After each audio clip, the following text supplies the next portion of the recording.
like coming to Hope because we get to sing, we can dance. I like the animals and craft time. I look forward to playing with my friends and playing outside.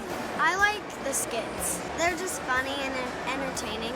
Bartholomew, hey Thomas, Matthew, James, come follow. I like the Hey Ho Time to Go song.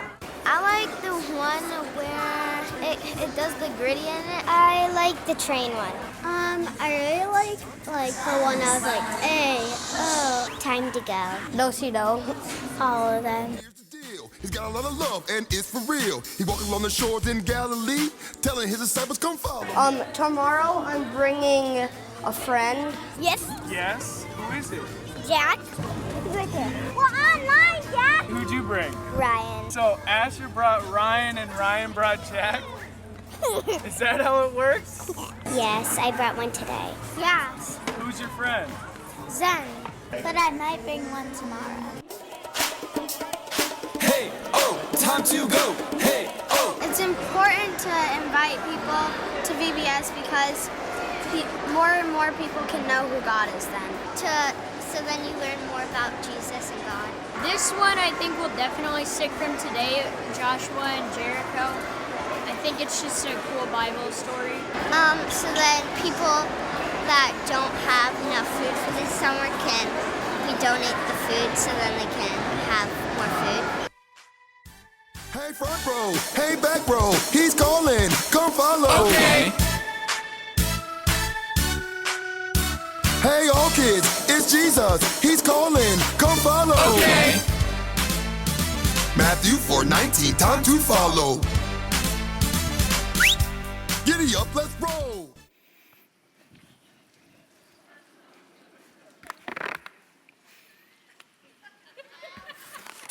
I see the rest of you didn't get the wear your helmet to church memo.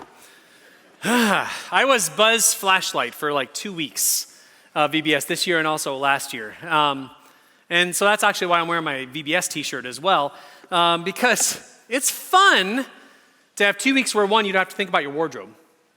You wake up and like, all right, I'm wearing the same shirt again. Although I had two, so I rotated them and they're clean, so don't think this is like 2 weeks worth of shirt. But I get to be a complete fool for 2 whole weeks. Sometimes I have to marvel at it when I watch the kids and I think, yeah, this is my job for 2 weeks.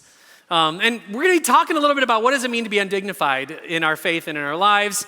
And if there's not a better example than VBS, I don't know what there is. And so I want to challenge you a bit today.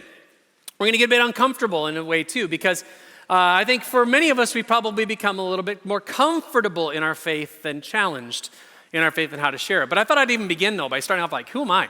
Because many of you, if you've come into Hope in the last few years, I don't often get to do this on Sunday mornings. I'm usually our online guy, so I am online hosting or I'm out visiting folks that worship online. But it's nice to be here. I love being a part of this. It's been a while. So we're all doing this together. We're in this together. Are we good with that? All right.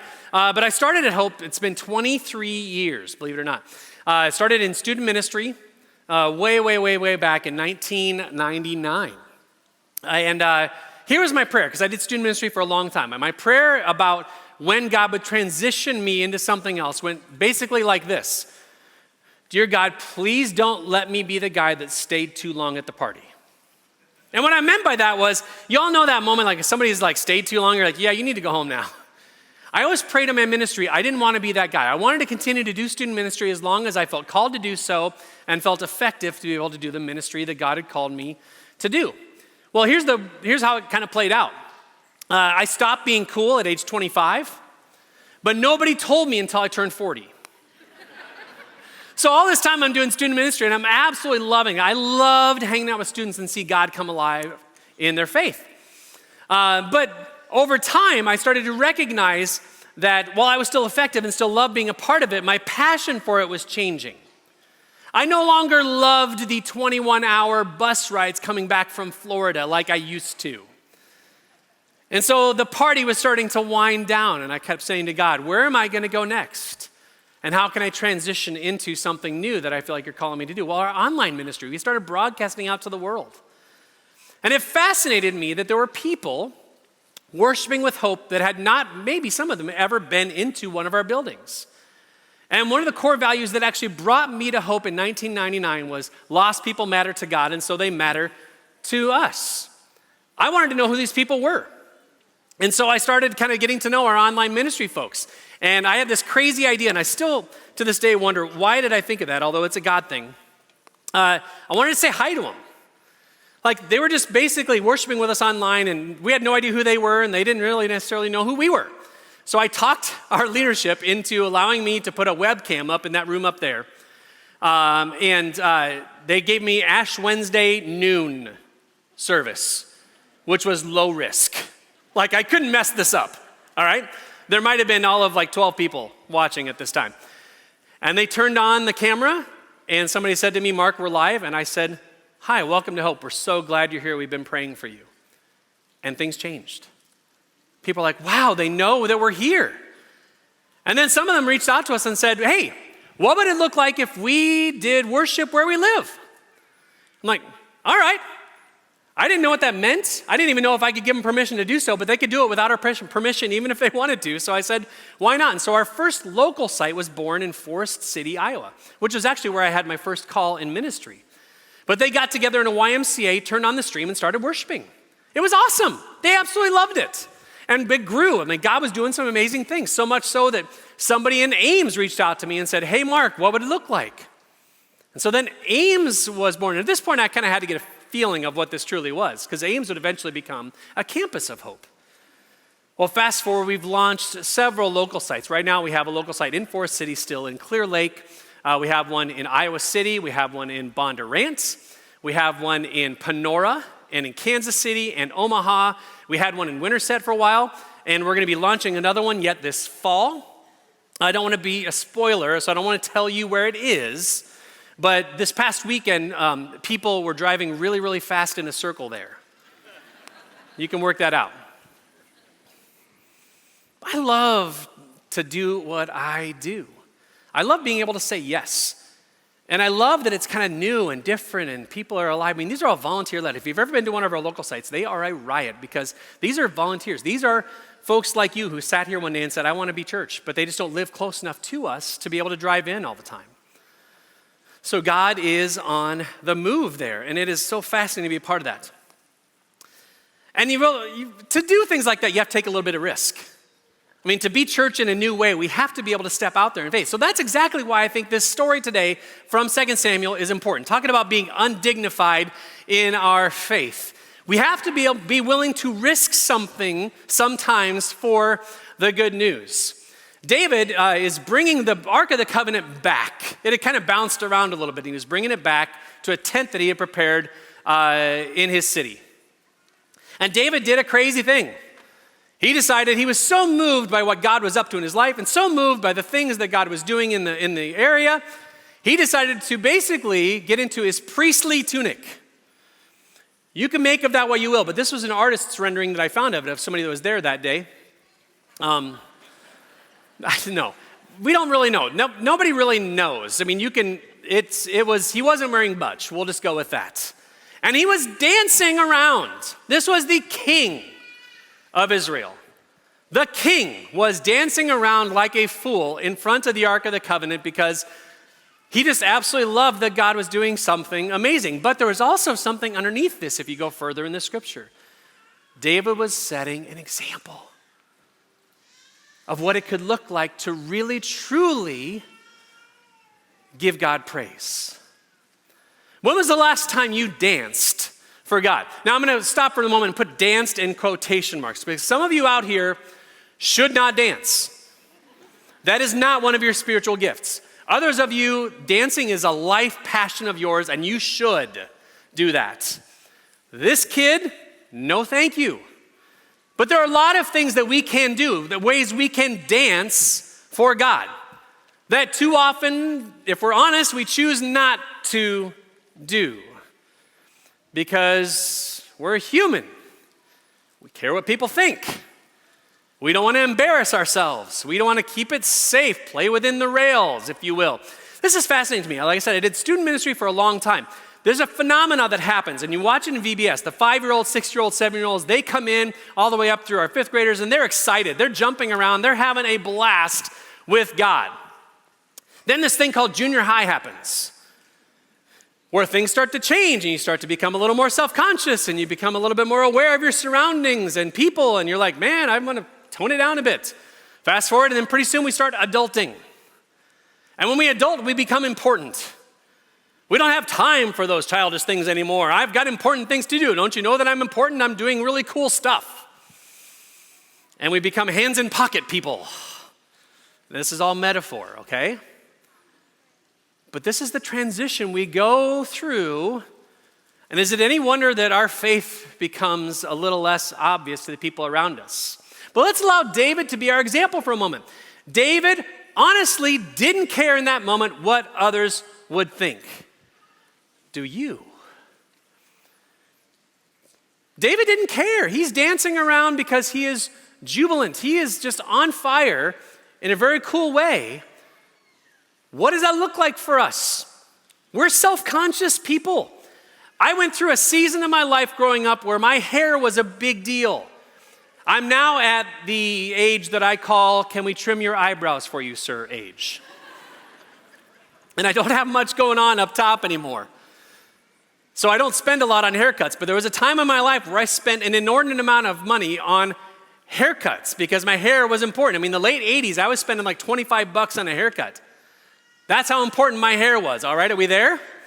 So let's go through a little progression of, because I did this because I thought my hair defined me. I thought it would make me cool. So in 8th grade, there was a show on called Growing Pains. You might remember it. Kirk Cameron had a perm, curly hair. Don't know whether it was natural or not. So I got a perm. Now, ironically enough, that just came back. It's funny. Woo, here we are again. But I got a perm. Now, here's the thing about a perm. You can't undo that. You can't wake up the next day and go, I'm going to wash that out. Nope. We were stuck with it. And I made it cool. I'm telling you, my 8th grade self was walking down the halls of my junior high, thought I was the coolest ever. I wasn't. But I thought that's what I needed to fit in, was this cool perm. Fast forward to 9th grade. I call this the bowl cut sun-in year. Y'all remember sun-in? Those of you that are old enough, for those of you that are young enough, sun-in was this bottle of stuff. You would squirt in your hair, and I wanted to be blonde. And so I decided, since it was a summer, I was going to play a lot of tennis outdoors. There were courts right across from my house in Indianola. I kid you not. I'm sorry, hair professionals, if there are any of you in here right now, you might want to plug your ears. I squirted 2 full bottles of sun-in into my hair. And then I went and played like 8 hours of tennis. My hair was fried, but it was blonde, and I looked cool. That's like the equivalent of going to the pool every day all summer in one day. It was nasty. Oh my golly. But like I said, I was self-conscious. I wanted to look cool. Which brings me to sophomore year, the beginning of the mullet. And I'm not going to show you a picture because I don't want that image to distract you for the rest of this service. But let's just say I had the business on top, party in the back going in full display. But my mullet was different in that it would, like on the back, part of it would curl under and the other part would curl up and out. We can't have that. I was self-conscious. So I had my mom teach me how to curl my hair.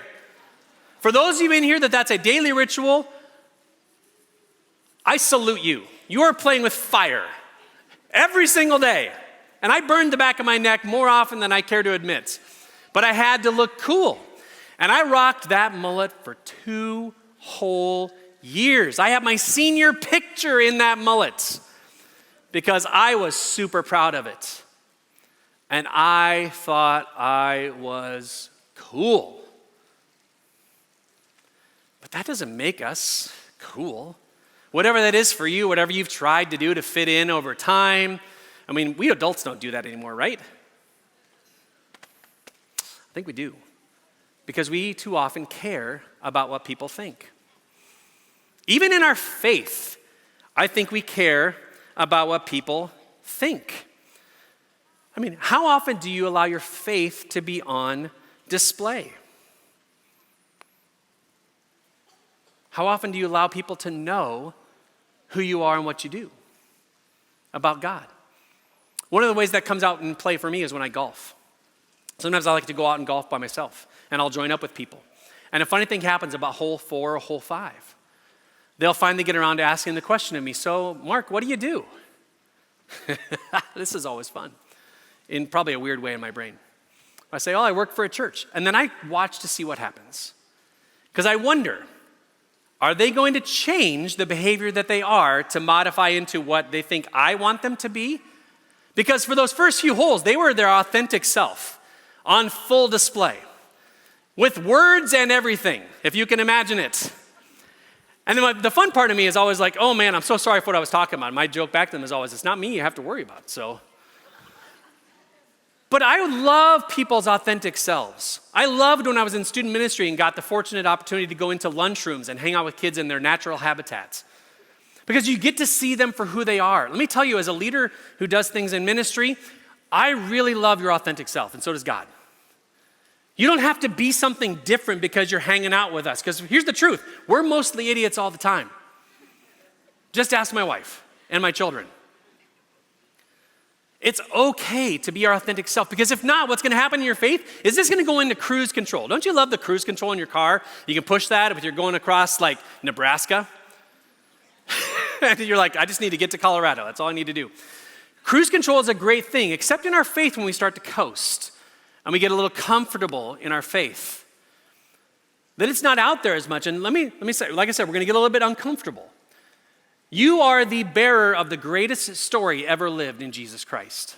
We're called to be bearers of the good news. That is not comfortable. In fact, it can be awkward and uncomfortable and challenging and feeling it's a lot of different things. And what we have a tendency to do in our self-conscious selves is to go into cruise control in our faith and just try and get by on things. We try not to allow people to know that part of us. And no matter where you are in your walk of faith, whether you've been walking with God a long time or this is a new thing for you, we all struggle with this. And that's why this story of David has to matter to us today. And it's easy, I think, let's just talk about right now. It's easy to be in a place like this right now for this hour on Sunday mornings. We're around friends. We're in a place where it's okay to talk about our faith. It's okay to worship. It's okay to sing. I like to think of this as like training. We're on the same team. We're in here. We're in our huddle getting ready to go out there because in a few moments we're going to have to go back that direction. It's okay to be in here and to be comfortable. It's a lot easier, I think, to be a person of faith in this hour we give to God, hopefully once a week. It's a lot different when it's out there. It's easy even in church to become comfortable. For church to become more of a habit than holy. For church to be more comfortable than convicting. Or for church to be more ritual than revelation. God wants so much more for us. And when you look at the story, there is nothing comfortable about who God is and who God was and who Jesus is and what Jesus did. It was meant to change the world. You can't do that on cruise control. Faith is meant to be shared.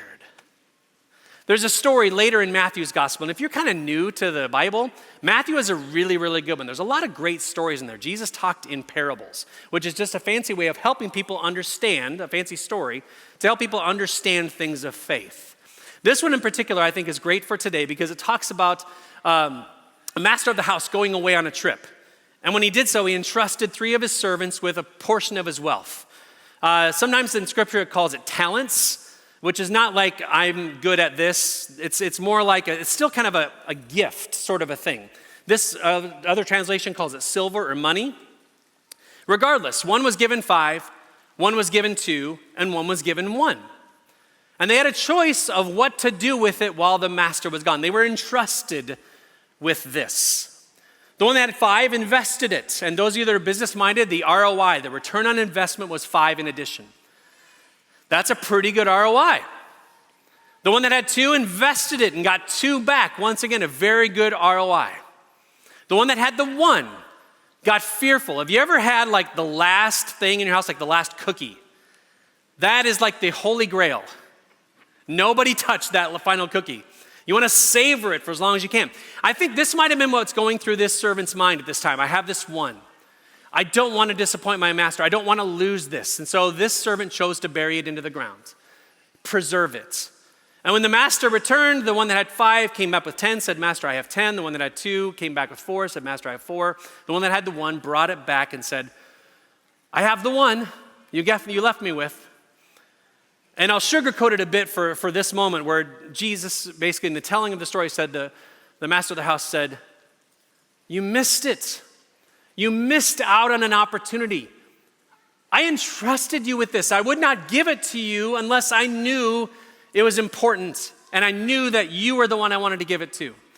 And instead, you chose to hide it away rather than share it.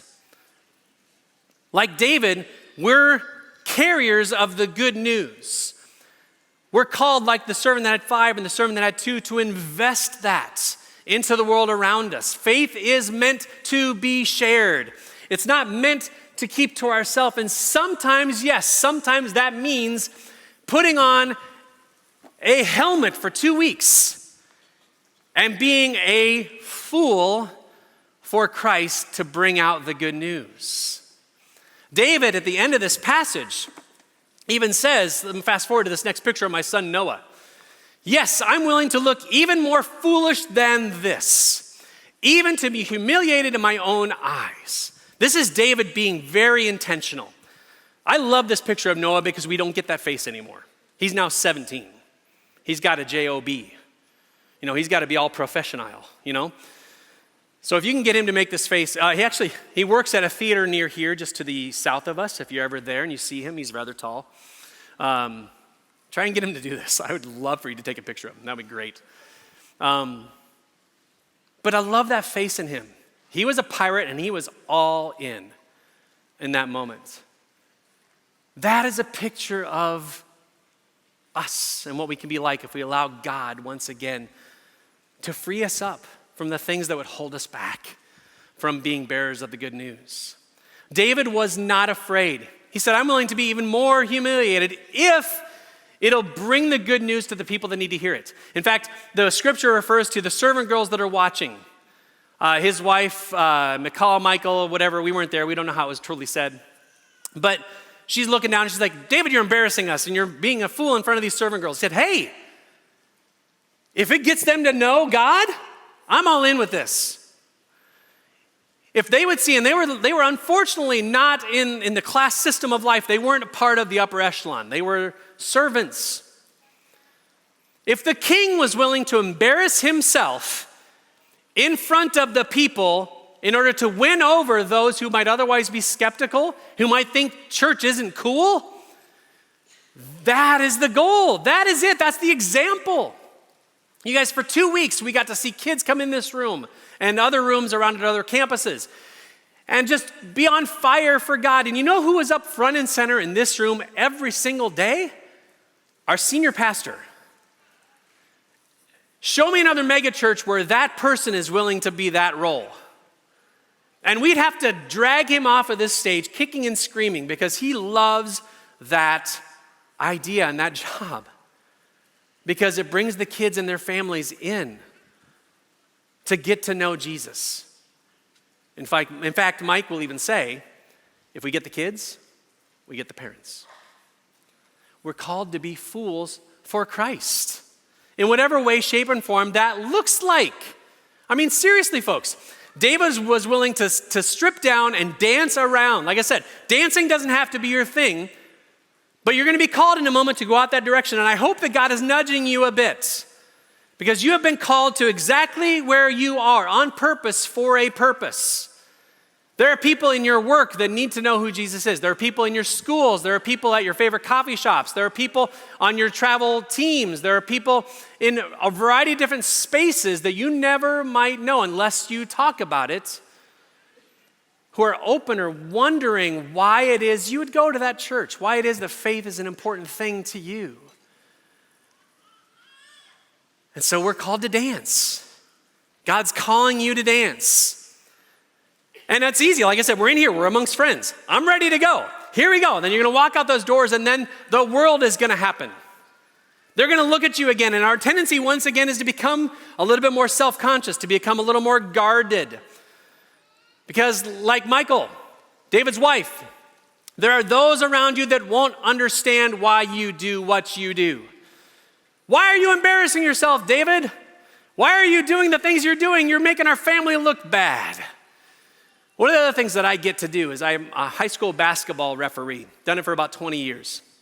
Maybe some of you in here have had the fortune of being on the court with me at some points in time. That's actually a picture of my son Noah, the one that was just the pirate. We were refereeing some third grade basketball. I'm excited to bring him into this. I love the fact that he was willing to referee with me. It's a great father-son moment in third grade basketball. But I've heard my fair share of things over the years of doing basketball. That's over the back, you idiot. What are you making that call for? I've heard it. Some of you have probably yelled it.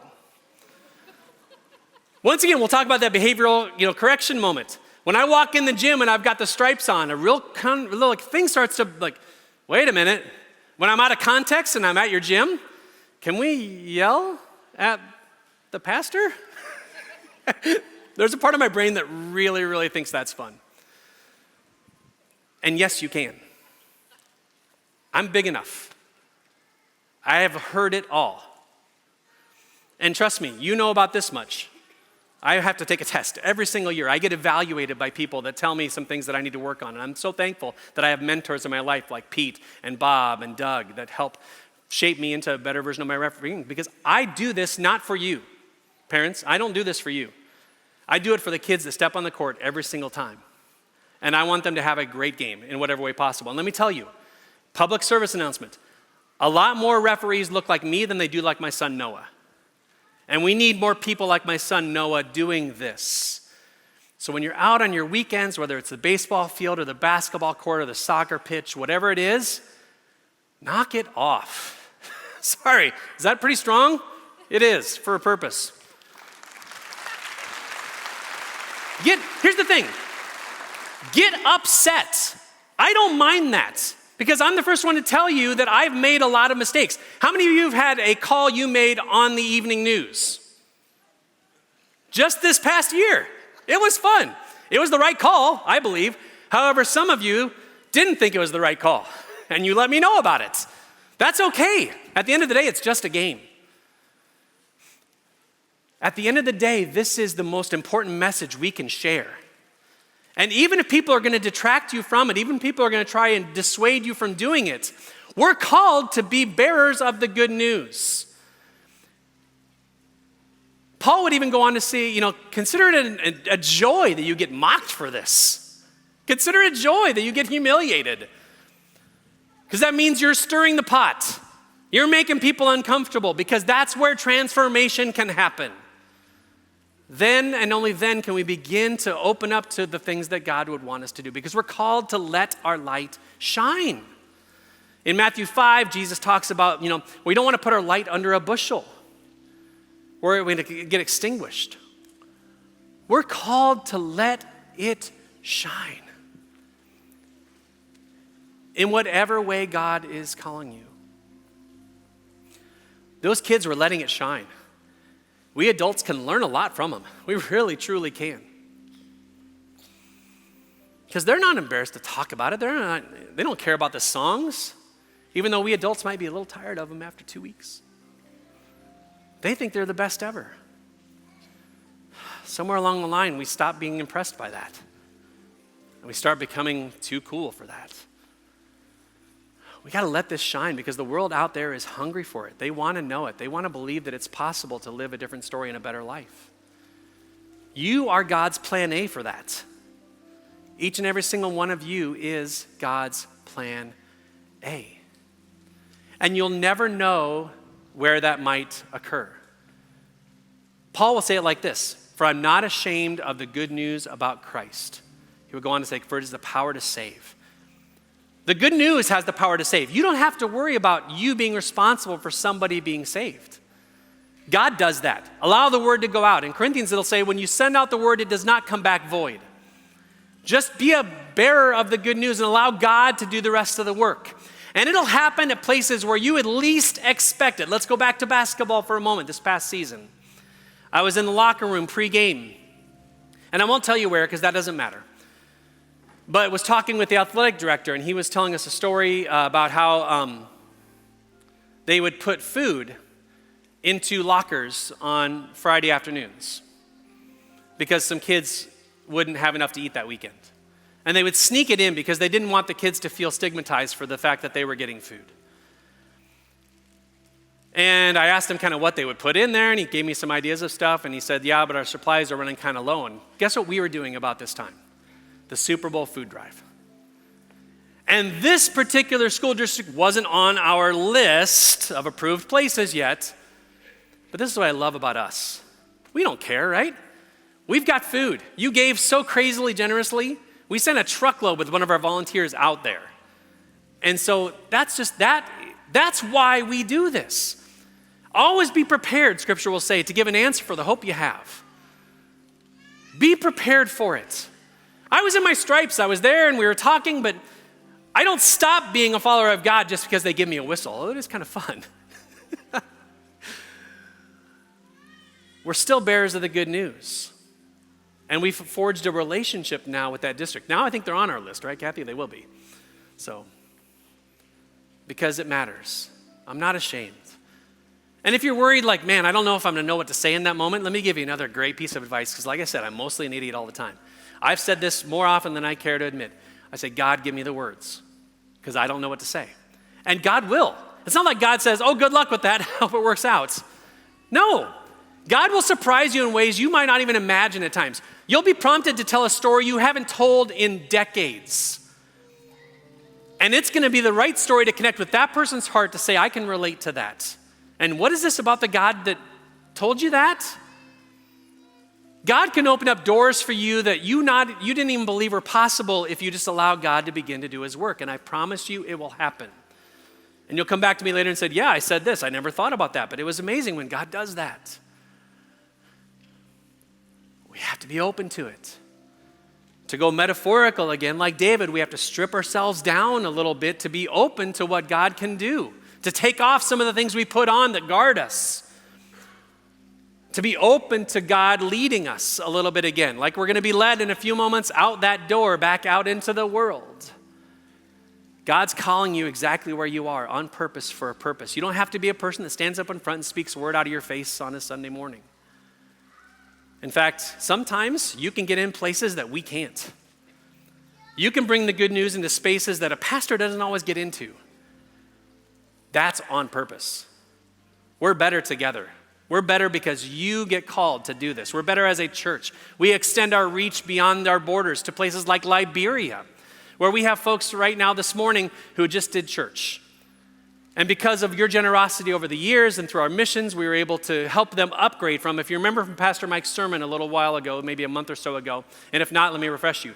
There's an orphanage in Liberia where a gentleman in our church who's been an usher for us for a couple years asked us, hey, would you be able to help us out? We want to form a hope site over in Liberia. I'm like, yes, why not? This is great. This is what I love what to do. But they were worshiping on an iPad with like over 100 people. So imagine if this whole section was worshiping and all you had to see was an iPad this far away. As of this morning, they have their equipment up on the walls. They have a generator. They have a new Wi-Fi system and a computer, and they had 2 TVs on the wall. And Pastor Aaron over there is thrilled because there are more kids and families are going to get to come in and hear the good news at whatever we're going to call them. We're not sure yet. Hope Local Liberia, Hope Liberia. We're not sure. The name doesn't matter. God's on the move. Who cares what we call it? We just are fortunate we get to do it. You're a part of that. You are a part of that. That's awesome. That's like getting to start on the basketball team, even though you might be down deep on the bench. God's calling you in. I'm not ashamed of the good news about Christ. So we're going to go into training a little bit. We're going to get ourselves ready to go. Is that cool? So we're going to sing. And this is going to be a moment where like when you're an athlete or you're a dancer or you're whatever you do, it's good to stretch before you go and do the thing you do, or else if you're 49, you might pull things Not always good. I tore my meniscus a couple years ago because I'm not always the spry chicken I used to be. So we're going to get ready. We're going to sing. And let me just get uncomfortable with you for a moment. If your posture in singing is still kind of hands in pockets, that's okay. There's no guilt here, okay? But if God's starting to kind of like, pull your hand out of your pocket a little bit, maybe to say, God, what's my posture need to look like to truly be in more alignment with you? Maybe allow that to happen a little bit today. Because trust me, you want a little God inside you to go out and do the things that God has called you to do. So let's use this last worship song as a way to be ready to go out. Because Monday is coming. I don't get to put the Buzz light bulb flashlight costume on anymore, which is okay. It's Tyvek. It's really hot. But I'm still no less called. It's just different, as are you. So let's stand up and let's sing. We'll bring the band back up and let's get a little undignified and sing out this song together.